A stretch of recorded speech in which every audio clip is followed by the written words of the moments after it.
చెయ్యాలన్న ఆలోచన రావడం కానీ, ఆ దిశగా అడుగులు పడుతున్నాయి అని చెప్పడం గానీ, ఒక అమరావతి అని వీళ్ళు చెప్పబడుతున్నటువంటి ఈ ప్రాంతానికి సంబంధించిన వ్యక్తిగా నాకు చాలా సంతోషం.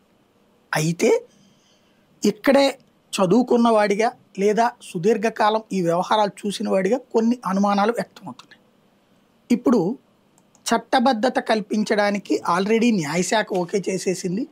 న్యాయశాఖ నుంచి క్యాబినెట్‌లోకి వస్తుంది. క్యాబినెట్ అప్రూవ్ చేయగానే పార్లమెంట్‌లో పెడతారు. పార్లమెంట్‌లో పెట్టగానే ఓకే అవుతుంది. గుడ్. చాలా మంచి పని.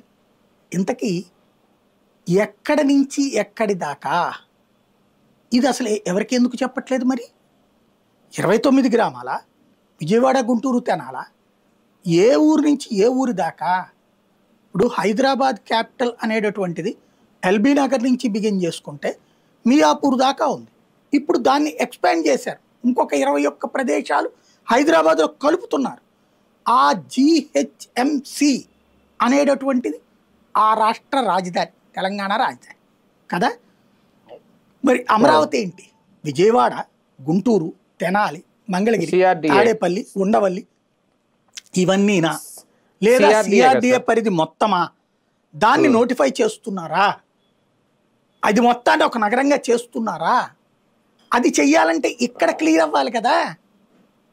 అది చెయ్యకుండా అయిపోతుందని చెప్తున్నారంటే ఏం చేయబోతున్నారు?